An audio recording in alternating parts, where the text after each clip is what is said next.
Olá pessoal, boa noite, tudo bem? Aqui mais uma vez, professor Márcio Faria. Hoje, dia 21 de junho de 2023, para quem está assistindo a nossa live aqui ao vivo. Para você que está assistindo aí no canal do YouTube, seja também bem-vindo, seja bem-vinda. Temos muitos vídeos no nosso canal. Espero que você esteja aproveitando. Se está chegando aqui pela primeira vez, dê o seu like, curta o canal, acompanhe os vídeos. Tenho certeza de que você não vai se arrepender. Hoje vamos receber no nosso projeto Vida de Professor uma pessoa muito querida, a professora Trícia Navarro, que já está aqui na sala e daqui a pouco vai entrar para conversar conosco. Eu tenho absoluta convicção de que vocês vão gostar muito do nosso bate-papo sobre a carreira de professora dessa grande magistrada, grande amiga, colega de UERJ, que também vai poder falar conosco aqui. Estou vendo muita gente já entrando, obrigado aí o Guilherme por estar aqui conosco, Iago também está por aí. Sejam bem-vindos, sejam bem-vindas, boa noite. Vamos lá, pessoal. Vou chamar aqui a Trícia, vamos ver se vai dar certo. Estão me ouvindo bem? Pessoal, manda uma mensagem aí. Pessoal, está me escutado?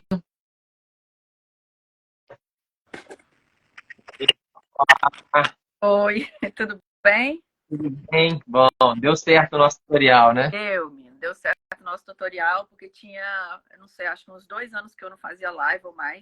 Eu queria entrar no vídeo, mas deu certo. Tudo bom? Que bom que deu certo. Tudo bem, que bom poder falar contigo. Obrigado por você ter aceitado o meu convite. Fiquei muito feliz quando você aceitou Imagina. e, de fato, muito honrado com essa oportunidade. Eu que agradeço, meu amigo. A honra é toda minha estar aqui com você. Bom, Contar um pouco bom, da vida. é, Bom, vou te perguntar muita coisa. Quero já saber muitos detalhes da sua vida, mas antes aqui, só para a gente ter a nossa formalidade, se é que a gente precisa dela, né?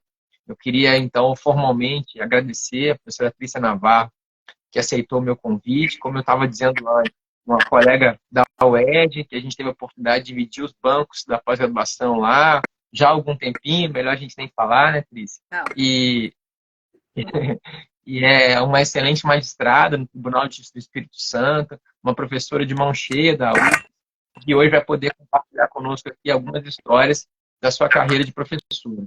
Bom, eu queria já, além de te agradecer, te passar a palavra, Trícia, com uma pergunta inicial. Eu queria que você dissesse para nós um pouco, ainda que resumidamente, como que entrou a docência na sua vida. Se era algo que você já pensava quando nova, se era algo que você, talvez quando criança, já tinha ideia ou não. Como é que conta um pouco para nós aí da sua vida de professor e, mais uma vez, obrigado por ter aceitado o meu convite. Márcia, a minha vida, assim, talvez seja diferente da maioria das pessoas aqui, dos amigos que você entrevistou, porque eu nunca me vi professora. Eu nunca achei que eu fosse gostar da docência ou que eu fosse me interessar pela docência. E isso porque eu sempre fui muito tímida para falar em público. Então, eu passei assim a minha faculdade inteira fugindo de trabalhos orais. Literalmente fugindo de trabalhos orais. Foi. E aí eu nunca achei que eu tivesse assim nenhum dom, nenhum tipo de qualificação para poder dar aula. E aí, bom, isso da minha graduação, né? Consegui passar, consegui sobreviver. E logo após a graduação, quando eu já me formei estudando para concurso, para magistratura. E o meu pavor sempre foi a prova oral. Que eu falei, como que eu fugi a faculdade inteira? Validar agora, né? É. O que eu vou fazer da minha vida? Então eu passei assim, eu estudei aproximadamente 4 anos para magistratura. Eu já terminei a faculdade estudando, sério, assim, foi com grupos e tal. E eu só pensava na prova oral, eu não conseguia pensar nas 3 etapas anteriores. Estava pensando como que eu ia dar conta. No dia da prova oral do concurso de magistratura, eu não dormi, eu fiquei virada de nervoso. Fiz a prova oral, eu passei, mas assim, foi sofrido. Bem, depois disso, eu entrei na magistratura, fui para o interior tal, e aí, enfim, vida de juiz, né, começo de carreira no interior. Então, eu não pensava também muito na vida acadêmica. Essa foi uma questão interessante também, porque não foi nada planejado. Porque tem gente que termina a faculdade já pensando hoje em fazer mestrado, né? Vários alunos meus já terminam a faculdade pensando em fazer mestrado e doutorado. E eu não pensava nisso. Até que, com uns 3 anos ou 4 anos de magistratura, quando eu comecei a chegar próximo de Vitória, eu falei, bom, o dia que Vitória tiver um curso na UFES, um mestrado na UFES, porque aqui a gente só tinha um curso de mestrado, que era na FDV, eu falei, bom, o dia que abrir curso na UFES, eu vou tentar fazer. E aí abriu, efetivamente, eu fiquei uns 2 anos acompanhando essa abertura, abriu. Aí fiz o mestrado. 2 anos de mestrado. Mas também achava o seguinte, que eu ia aproveitar isso como título, mas que não iria exercer nem academia e muito menos virar professora. E aí veio a tal da defesa, né? Passei 2 anos estudando, fazendo artigo, aí veio a danada da defesa de novo. Aí eu falei, meu Deus, lá vai eu para o sofrimento de novo. E novamente na defesa, muito nervosa, muito sem achar que eu tinha assim, condições de ter uma oratória satisfatória assim, para isso. Fiz curso de oratória, depois disso fiz um curso específico de oratória. Fui tentando aprimorar, acabei fazendo, né? Quando a gente está na academia, a gente acaba dando várias palestras, tudo, e aí eu fui desenvolvendo isso ao longo dos anos. Até que quando comecei a dar aula em pós-graduação, várias aulas de pós-graduação, aí eu fui melhorando. E a aula, para mim, não teve jeito, assim, eu tive que aprender na marra, eu tive que aprender dando aula, e cada vez que eu dava aula eu me cobrava mais e aperfeiçoava mais. Então eu não tenho aquele dom nato de didática, assim, sabe? Cada dia eu procuro melhorar. E aí quando eu fiz o concurso da UFES, foi muito por acaso também, porque eu fiz o mestrado e falei, não vou fazer o doutorado. Aí surgiu a oportunidade de fazer o doutorado, aí eu fiz. Aí acabou o doutorado, eu falei, não quero saber mais de nada na minha vida. Eu não quero mais saber de curso, não quero saber de nada. Não. Apareceu o pós-doutorado, aí fiz o pós-doutorado. Eu falei, pronto, agora 2 anos. Eu falei, pronto, agora acabou. Vou fechar esse caixão, eu não quero mais estudar assim, de forma tão comprometida com resultado, assim, né? Que tinha que ter título e tal na minha vida. Quando eu terminei o pós-doutorado, recebi o atestado, né, de conclusão, abri o concurso de professor da UFES.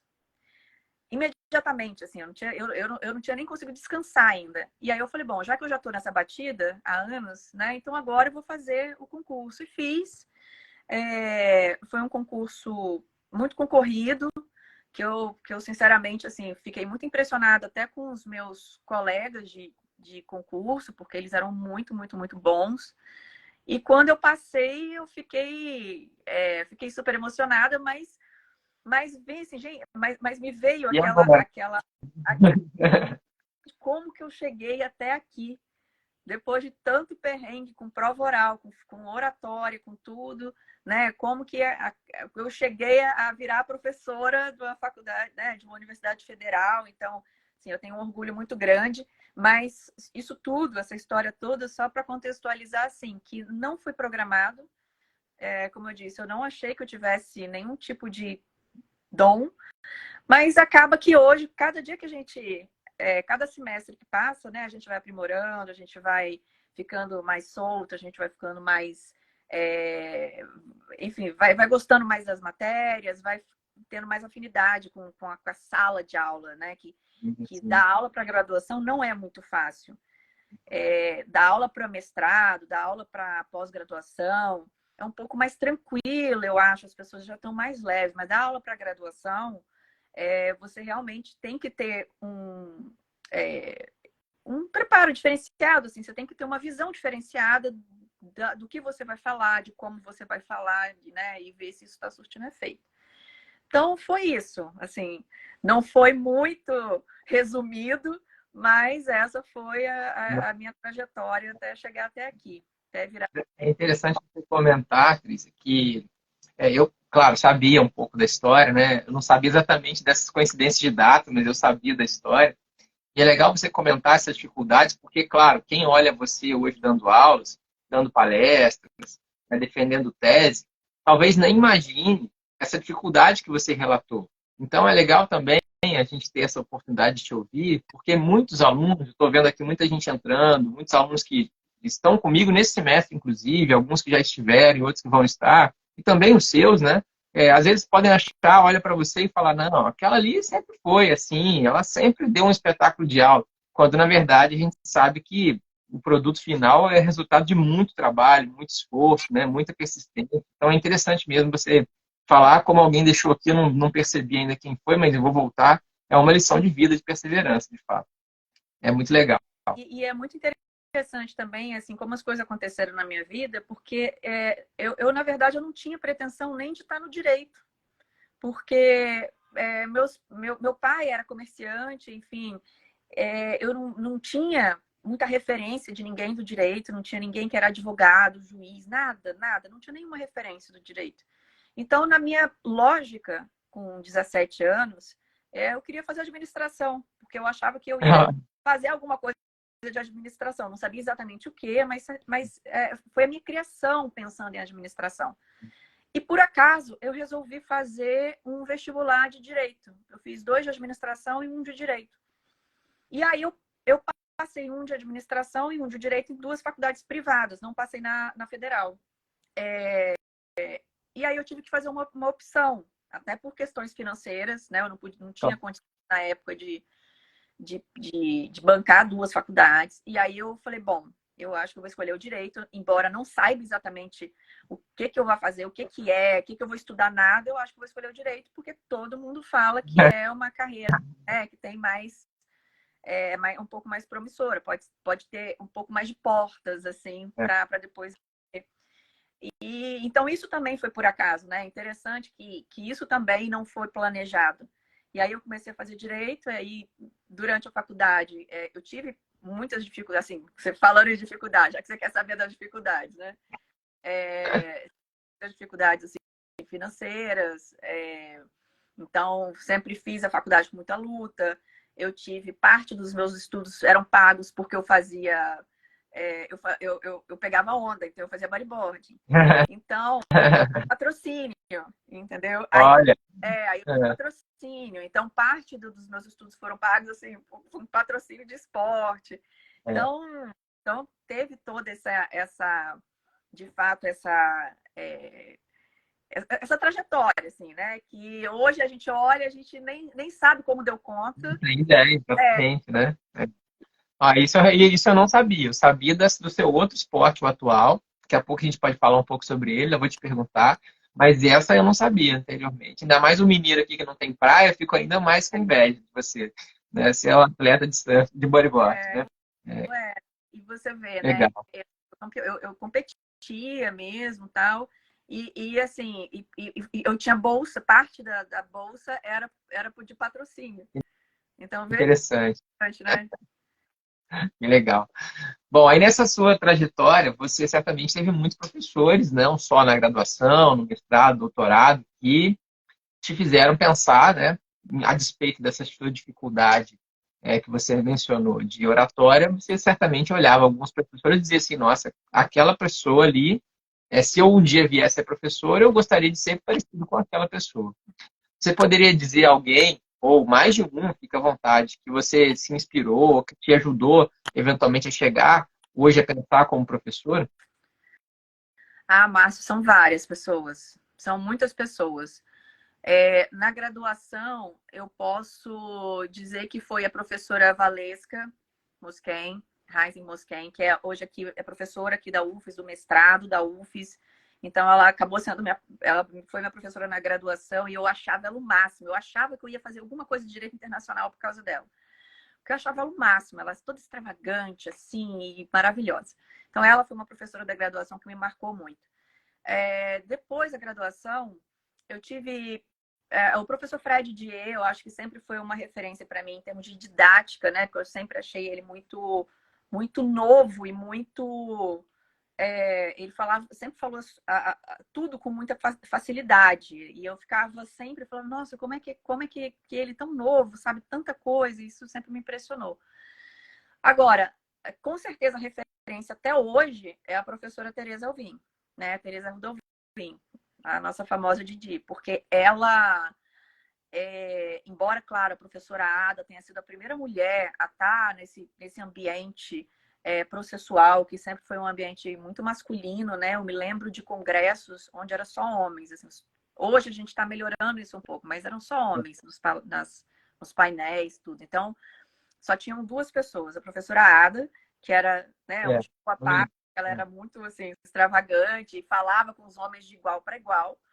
E tinha a professora Teresa, que era essa rainha, né? Porque ela é uma lady e muito sempre muito feminina, muito bonita, muito eloquente. Então ela, eu acho que dos grandes assim, eu acho que ela até hoje é a minha referência. legal.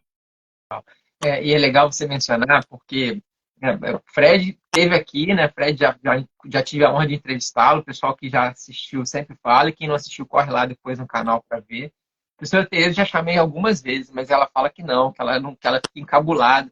Inclusive, hoje à tarde, estava conversando com ela sobre uma outra coisa, e aí, depois que terminarmos aqui, eu preciso respondê-la. Eu vou falar sobre isso. Falar, olha, eu e Trícia falamos de você aqui, para ver se ela me aceita, para ver se ela participa aqui também comigo desse nosso programa. Mas é muito legal, porque você realmente foi no detalhe, né? Ela, de fato, ela é um farol para muita gente, né? Não só para as professoras, para as alunas, como também nós, alunos e professores. Ela sempre tratou a gente com muita cordialidade, né? Mesmo sendo quem sempre foi, né? Isso é muito legal. Mais do que isso, Márcio, assim, ela é muito generosa, sabe? Assim, é isso que me chama atenção. Ela é muito generosa. Então, ela é meu parâmetro, assim, pra gente, eu quero um dia ser igual a ela, porque ela sempre me deu força. O meu primeiro artigo acadêmico que eu fiz na UFES, eu passei para ela, eu passei não, né? O professor Marcelo Abelha passou para ela e ela achou o máximo, mas foi com um palavrão no meio, né? E aí então, ela sempre me incentivou muito. Eu falo que ela é minha madrinha, porque ela tá sempre me dando muita força, muito generosa, muito, sabe, assim, com muita troca comigo, em relação a várias situações. Então, eu acho que ela, por esse lado humano e pelo lado profissional, eu acho que ela seria a minha escolhida, assim, de todos. De fato, está mais que bem escolhida. É, Com a relatora, voto com a relatora. pois é. Bom, eu queria te perguntar agora uma coisa que nessa sua carreira de professora, certamente você vai saber me dizer mais de uma, mas, enfim, a dificuldade é saber escolher. Eu queria que você dissesse algum momento marcante na sua carreira de professora. E aí pode ser dentro de sala de aula, pode ser preparando, pode ser durante o concurso, enfim, o que você acha que você poderia dizer para a gente, dizendo, olha, esse dia ou essa situação foi uma situação que me marcou positivamente.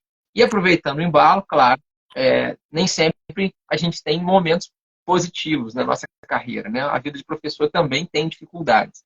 E aí, como a minha ideia aqui é também incentivar novos profissionais a serem professores, eu não quero aqui dar a eles dizendo que não, a vida de professor é maravilha. E a gente sabe que nem sempre é verdade. Então, se você pudesse também citar um momento negativo, por exemplo, uma ideia que você tentou aplicar junto aos alunos e não funcionou, eventualmente alguma aula que você chegou e falou, olha, isso aqui, aquele dia não foi tão bom, vou melhorar, fazer alguma coisa diferente. Enfim, conte para nós aí um pouco desses dois extremos, se for possível. Assim, uma coisa é fato. Toda aula que eu dou, eu depois eu faço eu rebobino para entender se foi bom, se foi ruim, se foi. Então eu sempre tenho essa preocupação até hoje. E eu dou aula aqui na UFES na graduação e também na pós-graduação, né? Eu sou professora do mestrado. São dois ambientes muito diferentes. Você dá aula para graduação e você dá aula para o mestrado. Na graduação, você tem que ter uma didática muito mais próxima, né, até da idade dos alunos, e tem que mastigar tudo. No mestrado, você já fica mais de espectadora, e ainda assim você tem que tentar contribuir com os seus conhecimentos a respeito do tema. Mas cada turma é uma turma. Então, isso cada semestre é uma experiência diferente. E o que me marca sempre nessas turmas é, às vezes, a história de vida que eu vejo de alguns alunos. Então, por exemplo, eu tinha uma aluna e que eu sempre chego em casa assim, um pouco impactada. Eu tinha uma aluna que ela estudava, ela estudava de manhã, ela fazia estágio à tarde, ela estudava à noite, fazia matéria à noite.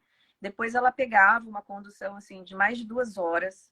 Ela chegava em casa meia-noite e pouco, e ela tinha um filho de 7 anos. Ela era novinha, assim, ela bem novinha. E ela tinha um filho, tinha tipo 20 anos, e ela tinha um filho de 7 anos que ela ainda tinha que dar atenção, ainda Claro. tinha que né, toda a função de mãe, e no outro dia, às 7 horas da manhã, ela tinha que estar na faculdade de novo. Então, essas histórias, assim, porque principalmente em universidade pública, a gente tem muita história bonita de pessoas com muita garra, de pessoas que enfrentam tudo para conseguir o objetivo. Então, geralmente, esses casos que às vezes eu descubro sem querer durante a aula, que a pessoa solta assim, ai, professora, eu vou ter que sair um pouquinho hoje porque meu filho está doente. Aí você olha a menina de 17 anos ali, 10 horas da noite, né? Então, essas histórias são as histórias que eu geralmente chego em casa impactada. Na parte ruim, eu posso dizer assim que é claro, a gente sempre fica esperando um feedback legal dos alunos. E na época da pandemia, essa história de online, assim, eu tive uma experiência muito ruim numa pós-graduação. Não foi nem na graduação, não foi nem na UFES, foi uma pós-graduação fora. E, sei lá, deviam ter uns 50 alunos na pós-graduação. E era muito longa, eram 4 horas de aula online. E eu passei as 4 horas de aula online com 50 pessoas com câmera fechada. Então, Dando aula para ninguém, nada, né? isso foi uma coisa assim que me marcou muito negativamente. Eu fiquei chateada. E aí, durante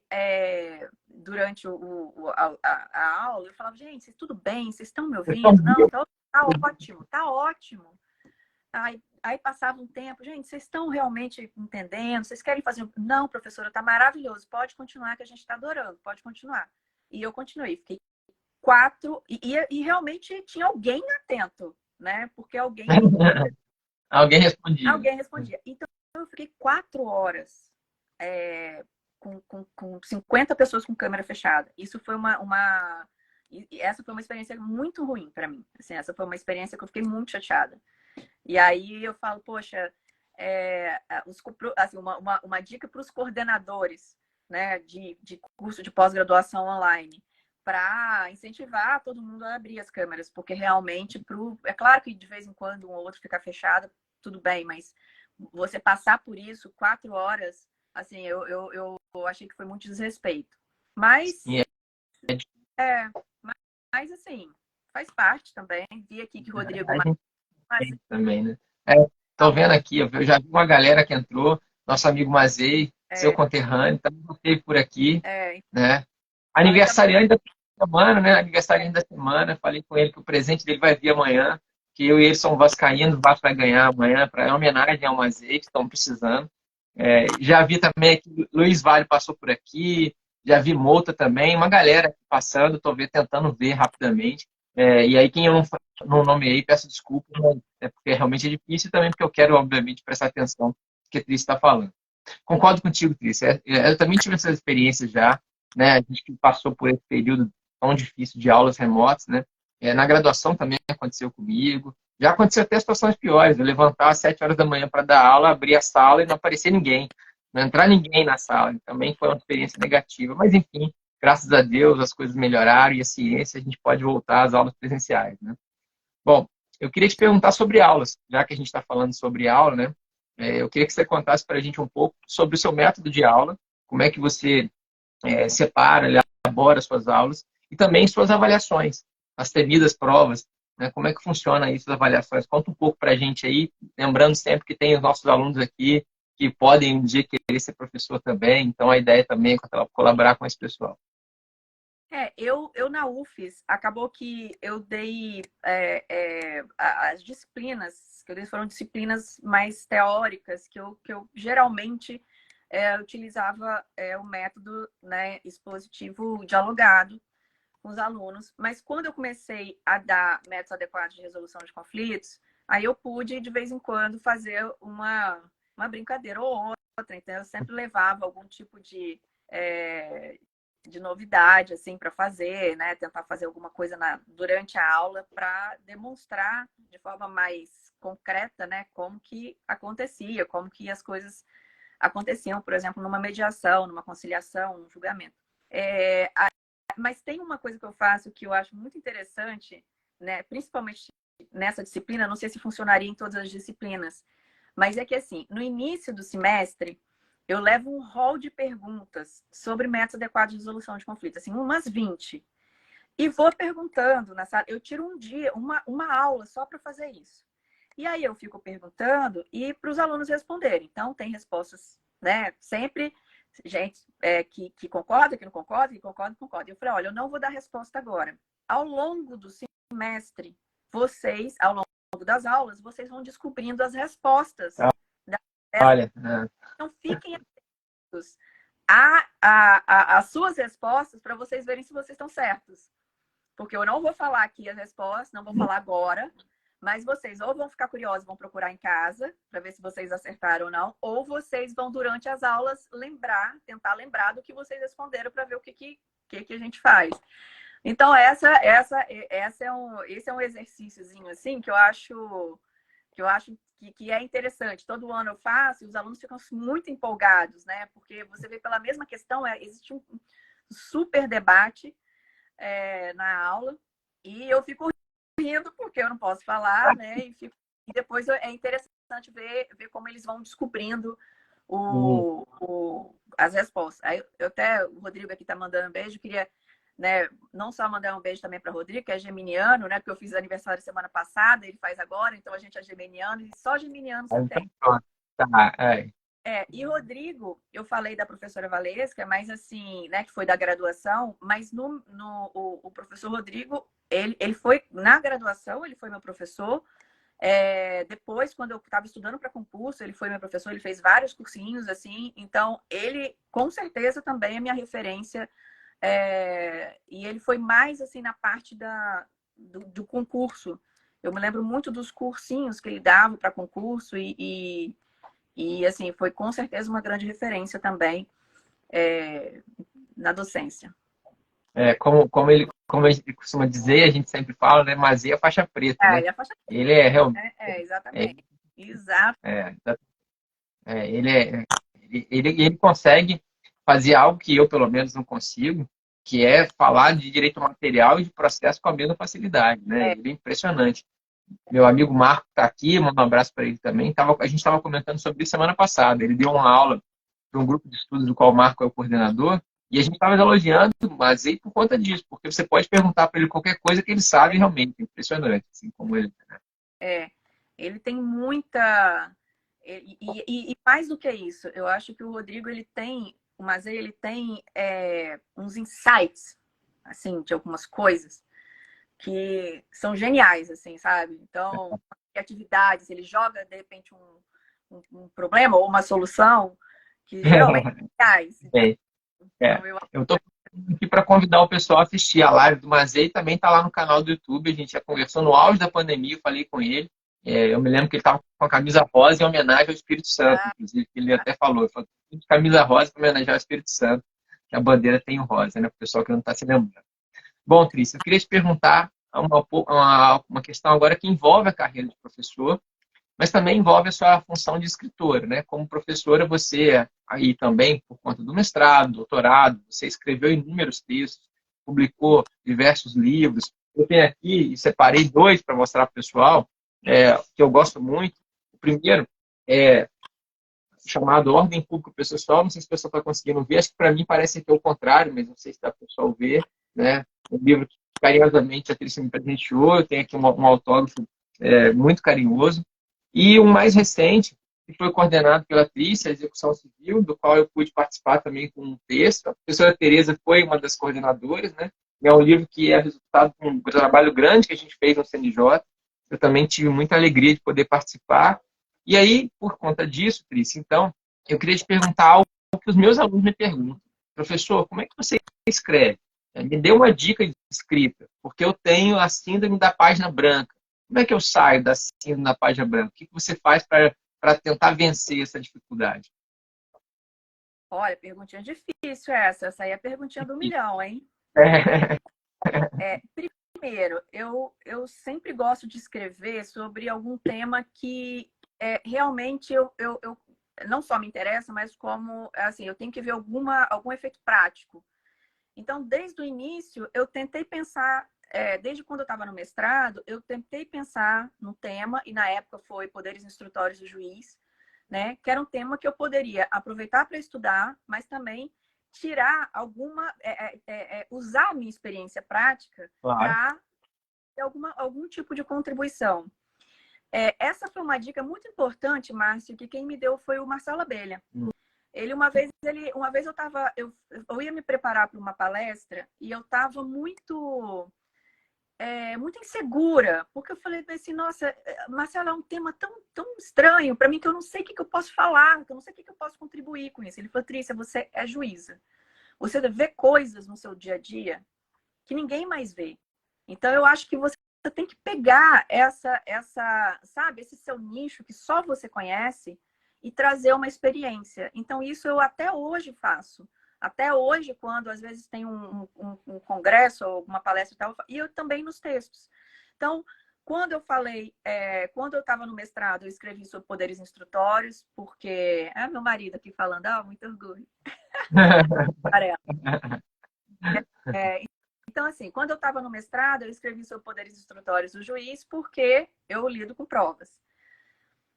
Na minha prova oral, olha só que interessante. Na minha prova oral, na minha defesa de dissertação, eu não achei que eu fiz uma boa defesa. E o meu orientador na época me fez que foi o Flávio Cheim, Jorge, ele me fez uma pergunta sobre questão de ordem pública. E eu respondi, e ele não gostou da resposta. Ele falou, não concordo, eu não concordo.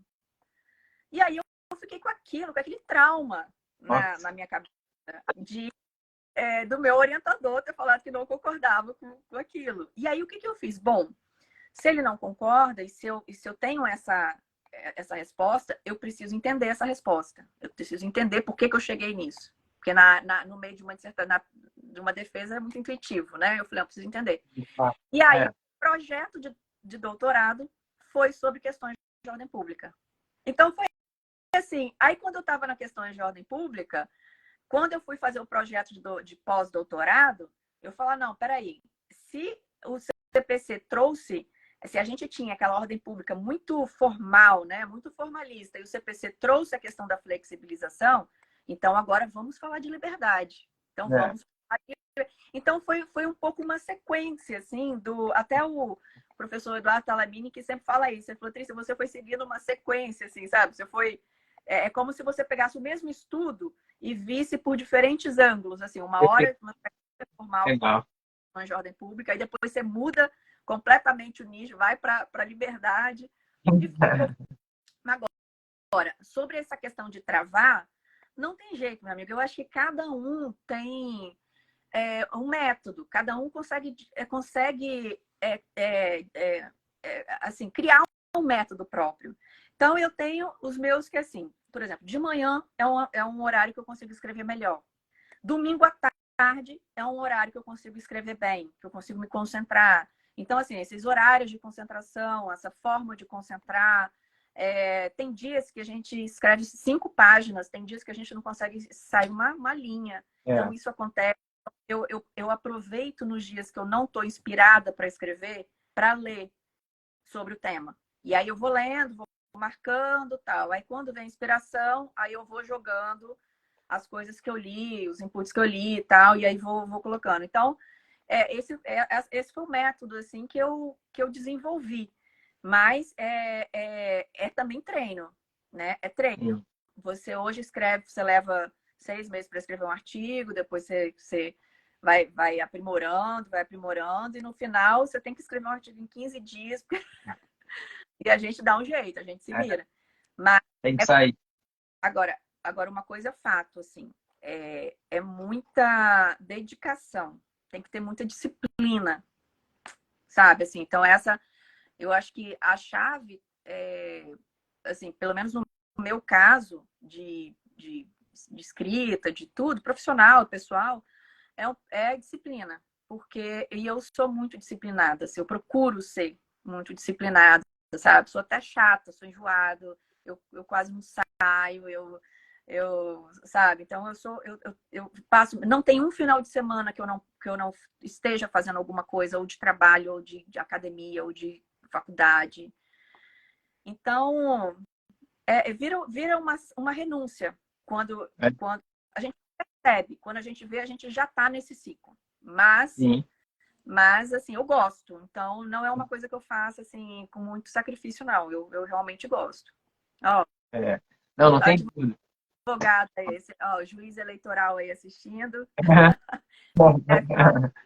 na escola eleitoral, porque agora eu sou juiz eleitoral também, e agora eu estou como vice-diretora do doutor Renan na escola eleitoral, na época. Então, eu estou aí. Seja bem. Eu vou fazer as palavras, vou com o relator mais uma vez, né? Referência também, vou concordar com ele. E eu queria aproveitar que você está falando sobre isso, porque muita gente fala isso, fala, mas como é que você consegue escrever? Como é que você consegue fazer? Porque a pessoa costuma olhar o texto pronto É, e não vê e domingos à tarde que você está ali sentado estudando, escrevendo, os dias que você acorda cedo para poder fazer, né? Acha que não, que ela tem esse dom, porque ela tem essa capacidade, né? Então é importante você dizer isso também, né? Eu tenho visto isso com os meus orientandos, que eu falo, gente, não deixe para a última hora, vai ter dificuldade, vai ter problema, não tem jeito. Chega, não, agora faltam 2 semanas eu vou dar conta, como se fosse uma mágica, né? Como se o texto fosse sair, e na prática, às vezes, nem sempre isso acontece. Né? Então, realmente é importante você mencionar isso. Eu já tenho um pouco de diferença, Cris. Eu não gosto de escrever de manhã é um horário que eu não rendo muito, assim, dou aula de manhã, trabalho de manhã, mas se eu puder escolher a madrugada, para mim, é o melhor horário. E uma outra coisa que eu costumo fazer é escrever 2 textos ao mesmo tempo, de assuntos diferentes. Porque quando eu canso de um, eu escrevo o outro, depois eu volto para aquele, e assim vou fazendo.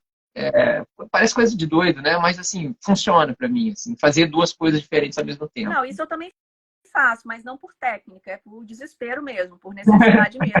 Eu estou sempre devendo um texto para você, então eu É, faço desespero, mas não é uma técnica propriamente que eu uso não, para. isso foi acontecendo comigo, assim, na época que eu advogava no escritório de contencioso de massa, em que eu tinha que fazer várias petições ao mesmo tempo, eu acabei fazendo isso por necessidade, depois eu percebi que isso funcionava para mim. Então, eu continuo fazendo, né, escrevendo dessa maneira meio caótica, mas enfim, as coisas vão andando. É, Fica também uma dica para cada um é, aí. eu tô agora com a mania de ler várias coisas ao mesmo tempo. Então, assim, eu já faço isso academicamente por essas razões, por estar sempre devendo coisas diferentes. Mas agora eu tô lendo livros, eu tô assim, com uns 3 ou 4 livros no Kindle, assim, diferentes.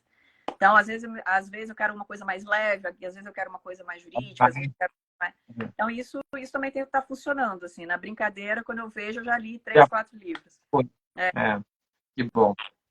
Bom, eu queria te perguntar agora uma outra coisa que tem a ver com, obviamente, sua carreira de professora, que é difícil você separar uma da outra, e você também mencionou o seu histórico nisso, que é o fato de você ser uma juíza já há muitos anos, e você exerce a magistratura e a docência de forma simultâneas. Você consegue perceber uma vantagem nesse exercício simultâneo das duas carreiras? E se isso é uma vantagem, ou uma desvantagem, enfim, como você obviamente vai dizer, como é que você consegue se dividir nessas duas funções sem abrir mão, claro, de um tempo necessário para o lazer, para a família, para a prática de esportes, né? E isso também é importante. Como é que você consegue se dividir? Seu dia tem 50 horas? Como é que você faz? Márcio, eu acho que é como eu te disse, assim, eu tenho, né, os meus compromissos e eu tento ser o mais disciplinado possível. Então, eu não falto nada, por exemplo, se eu tenho, né, a gente estava falando, eu faço kickboxing hoje, então, assim, eu posso dormir 3 horas da manhã, mas no outro dia, 7 horas da manhã, eu vou pro kickboxing. Então, eu procuro ter aquela rotina, eu sou muito de rotina, então eu tenho tudo meu direitinho, assim. E eu acho que essa minha organização me ajuda bem a conseguir dar conta dos inúmeros compromissos que eu tenho.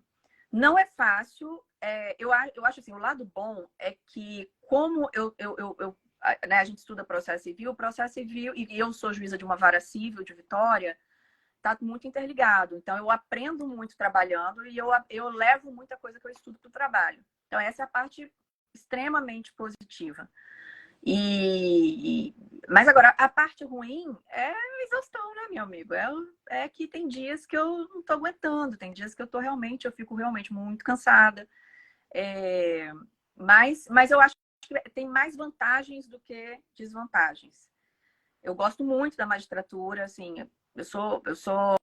eu não me vejo fazendo outra coisa, eu sou muito apaixonada mesmo pela magistratura, é uma questão realmente de amor.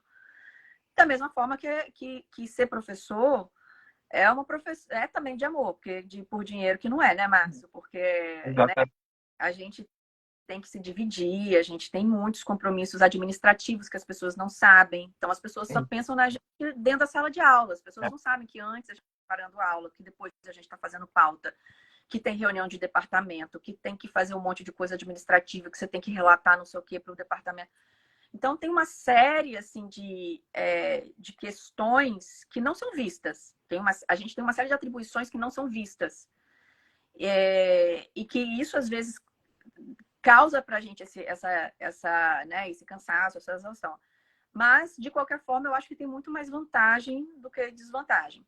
E um outro detalhe também que eu passei, não acho que hoje isso seja uma realidade mais tão presente, mas durante muito tempo é que nos tribunais de justiça, de um modo geral, nem sempre você ser dedicado à academia é bem visto, né?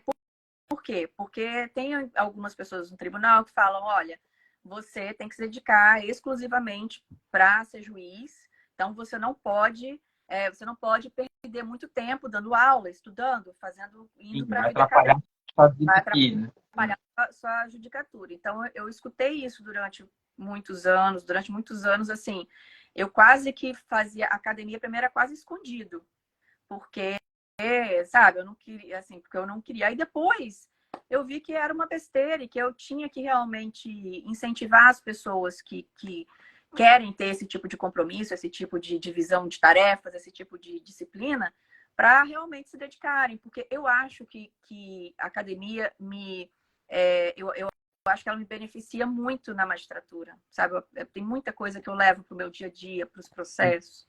Então, por isso que eu acho que não é um pensamento assim que se sustenta. E eu assim, para reforçar o que você está falando, eu me lembro assim, muito claramente de nós chegarmos na UERJ bem cedo. A Paula também estava com a gente lá, né, Paula? Que legal tá aqui. Obrigado, Paula. Paula foi nossa colega lá na UERJ. Eu me lembro da gente chegar bem cedo, eu vim de Juiz de Fora, você de Vitória, com a sua mala, a gente com aquela cara de madrugada, e a gente discutindo várias coisas, e você trazia os exemplos práticos, que pelo menos para mim ali, como advogado, que era aquela época, e depois parei, voltei, mas enfim, eram muito interessantes. Ver a perspectiva do magistrado do outro lado, né, a gente discutindo academicamente, e isso realmente fazia muita diferença para mim e certamente para muitos colegas ali. Então, eu concordo com o que você está falando. Eu acho que isso precisa ser incentivado, de fato, embora eu também saiba que existe resistência, né? Eu sei que existe isso. Né? O professor nunca é muito bem visto, né? Tanto na advocacia, quanto na magistratura, no Ministério Público, sempre tem essa dificuldade. Mas, enfim, a gente vai dando um jeitinho, vai driblando e consegue resolver, né? Exatamente, exatamente. Bom, eu queria que você me contasse, Cris, e aí a gente já está encaminhando para o final, infelizmente, parece que o tempo está voando, mas queria que você ainda me contasse, se possível, alguma história engraçada que você já vivenciou como professora ou como acadêmica, seja lá no mestrado, doutorado, enfim, conta para a gente alguma história engraçada para a gente já ir encaminhando para esse final. Márcio, sendo professora de universidade pública, a coisa mais engraçada que já me aconteceu foi eu estar dando aula para uma turma de, sei lá, 60 alunos e de repente entrar um monte de caranguejo na sala de aula. Essa foi, assim, a coisa mais inusitada que teve. E aí eu ficava... E ninguém tinha coragem de pegar o caranguejo e jogar fora, porque a UFES, ela fica do lado de um mangue, né? Ela é num mangue, praticamente. E tem muita árvore. Então pode aparecer desde cobra até qualquer coisa. E aí eu tava lá na aula, de repente o que aparece? Um caranguejo gigante. E fica lá andando na sala. E aí eu deixava ele num canto, morrendo de medo. Você dá aula normalmente? Eu tive que dar. Eu falei, não vou dar. Dei. Mas foi uma situação que a gente riu demais. Que eu falo, gente, só na UFES mesmo, essa coisa de universidade pública, só na UFES mesmo, pra gente ter um caranguejo dentro da sala. Não sei porque eu não tirei foto na época. Eu acho que eu fiquei tão com medo, tanto esqueci de tirar foto. Mas Não, e na UFES, esses dias eu vi que fechou o aeroporto aí em Vitória por invasão de caranguejo, né? Então, os caranguejos tomaram conta da cidade. Pois é. Ver que Vitória está com essas histórias de caranguejo que não me deixa mentir. É. Né? Esses dias teve que fechar e ninguém mais, nenhum pouso mais de voo por conta de caranguejo na pista. Então, pois é, eu tive essa experiência de ter caranguejo na aula. Aqui, pelo menos, a gente não tem isso, né? Não estamos no mangue. Mas eu já tive, por exemplo, vários cachorros invadindo sala. Isso aí é muito frequente na UFJF. Ah, Alguns, inclusive, estavam na cadeira e ficavam assistindo aula. Tem uns que tiraram. Teve uma cadela que ela ia com frequência, inclusive. E aí os meninos deram um apelido nela de Ministra Ellen Grace, porque ela era um pouco loura e tal, calma. Na época, a Ministra Ellen Grace estava no Supremo. E a gente brincava, será que a Ellen Grace vem à aula hoje? Aí passava um pouquinho, ela chegava. Ela assistia uma meia dúzia de aulas. E ficava quietinha na dela lá, assistia as aulas. O pessoal estava cuidando dela na faculdade. Então, isso acontecia também. mas se fosse cachorro, eu não teria conseguido dar aula também, mas por um outro motivo, porque eu sou apaixonada por cachorro. Então, eu ia ficar mimando o cachorro. Então, É, ia perder completamente o foco, né? É. Bom, uma caranguejo aqui, pelo menos que eu saiba, embora a gente está próximo aqui do Rio, não chega tão perto, né? Então, caranguejo a gente ainda não tem, mas de fato é interessante. E o pessoal que não acredita, depois dê um Google aí, vai ver tem até um áudio, né, de um piloto dizendo, olha, não dá para pousar aqui, que incrível que possa parecer a pista tomada de caranguejo. Tem um grande amigo que é procurador aí em Vitória, e aí, claro, pegamos no pé dele pra caramba, né? Falou, como é que pode? Essa cidade tá invadida aí por caranguejo, né? Mas de sala de aula eu realmente não sabia. Bom, agora, para terminar, Cris, e aí já mais uma vez reforçando meu agradecimento, né? Eu sei como é que o seu tempo é bastante restrito e foi muito legal, de fato, você ter permitido que a gente pudesse conversar. Eu queria que você, se possível, deixasse para a gente uma mensagem para quem está nos assistindo aqui agora ao vivo pelo Instagram, e para quem vai nos assistir lá pelo canal do YouTube, pelo professor Márcio Faria, que está nos vendo e que hoje já é um professor ou professora, ou que eventualmente pensa em ser professor e também na dúvida, será que segue ou não essa carreira? Será que de fato vale a pena ser professor? Você poder deixar uma mensagem final para quem tem esse intuito de ser professor ou de continuar a carreira de professor? Márcia, eu acho que você tem que descobrir assim que esse não digo nem tom, mas eu acho que você tem que descobrir que você gosta de estar em sala de aula, que você gosta que você se sente minimamente confortável com a oratória, mesmo que às vezes em cada evento te dê uma dorzinha de barriga porque dá, mas faz parte. E a única pessoa que acreditava que eu tinha condição de ser professora era a minha mãe, porque minha mãe falava, eu sempre fugia de prova oral, sempre era meu desespero, e ela falava assim, não, Trícia, mas quando você fala bem, você ainda não se descobriu como professora. Ela sempre Olha, falava, mãe, você, né, coisa de mãe, né? Eu falei, não, óbvio que não. E aí, isso foi uma coisa que eu fui descobrindo com o tempo mesmo. Então, para quem não é professor, olha que coincidência. Minha mãe acabou de entrar aqui. ah, Ah, Dona Paula tá aqui, olha que coincidência. Você falou de mãe, ela chegou professora, em intuito materno. Oi, mãe. Minha mãe era professora, então mais um motivo dela estar aqui. Um beijo para tá. você. E aí minha mãe sempre falava isso. Eu falava assim, olha, você fala bem, é porque você ainda não se descobriu. Você fala bem. E eu ficava com isso na cabeça. Eu falava, gente, quando que eu vou descobrir isso, né? Porque eu não conseguia, ó, sua mãe, oi. E, e isso foi mesmo com o tempo. Então, assim, para quem não é professor, procure de vez em quando, assim, se tiver a oportunidade de fazer um curso para ver como é que é o desempenho, se. Não ri, não, mas se de repente dar uma palestra, de repente falar, chamar a família para falar, para ver até que ponto você realmente se identifica com aquilo. Por quê? A gente, né, é desgastante, geralmente não é muito bem remunerado, tem toda essa parte administrativa que eu falei, então a gente tem muitas atribuições que consomem a gente. Então a gente tem que realmente gostar, a gente tem que realmente se sentir à vontade. E para quem já é professor, acredito que todos que permanecem como professor é porque realmente se identificaram com a atividade, se identificaram com o ambiente, se identificaram com as turmas, né? Porque hoje em dia no Brasil, para você ser professor, você tem que, tem que, tem que ter muita disposição e tem que gostar realmente. E um furo que eu dei na minha vida, principalmente aqui no Brasil, que a gente acumula, né, a docência com mil outras atividades, e aquele furo que a gente sempre dá quando a gente vai para fora, né?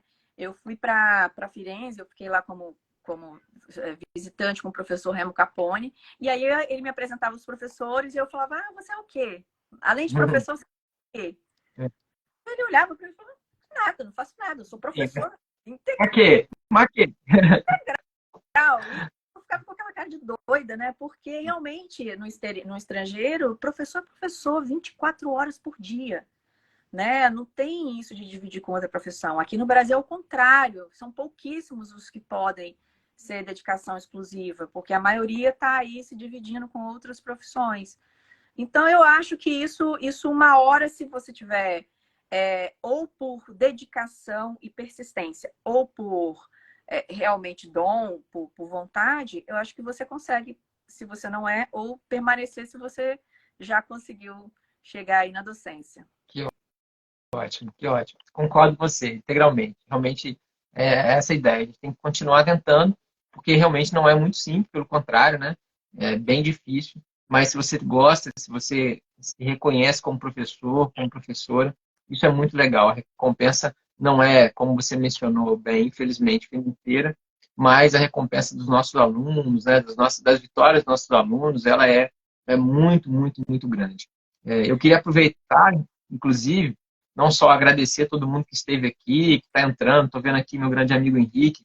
Grande Henrique, seja bem-vindo também. Estou vendo muita gente por aqui que passou. Alguns eu não pude, né, interromper para a gente falar. Queria agradecer as pessoas que estiveram conosco, que ainda vão assistir. E queria renovar o convite para quem está chegando agora, para continuar assistindo. Uma vez por mês a gente vem aqui conversar com professores e conseguir hoje marcar com o próximo professor, um grande amigo nosso também, Cris, que é o professor Diogo Rezende, professor da FGV, nosso colega da UERJ. Tem o problema de não torcer para o Vasco, né, infelizmente, mas, com exceção desse problema, é um grande amigo, um professor de processo civil de mão cheia, né, e que certamente vai trazer também histórias muito legais para nós aqui. Bom, Trícia, para encerrar, eu queria deixar a palavra com você, não se antes, obviamente, reforçando o meu agradecimento por você estar aqui conosco. Saiba que você tem aqui não só um colega, um amigo, mas também um admirador. E o que você precisar, pode contar comigo, assim como eu sei que eu posso fazer da mesma maneira. A palavra é sua. Obrigado de verdade. Márcia, eu que agradeço imensamente essa oportunidade de estar falando aí com seus alunos, né, com todos os nossos amigos. Você, mais do que um colega profissional, né, a gente já virou aquela irmandade da UERJ. Então, conte sempre comigo também. É um prazer estar aqui e certamente estaremos juntos em outros projetos aí, a curto tempo. Tá? Obrigada, boa noite a todos aí que estiveram aqui. Um beijo para sua mãe, que está aqui presente. Pois é, foi uma coincidência, a gente não combinou. Obrigado, gente. Boa noite para todo mundo. Fiquem bem. Tchau, tchau. Até logo.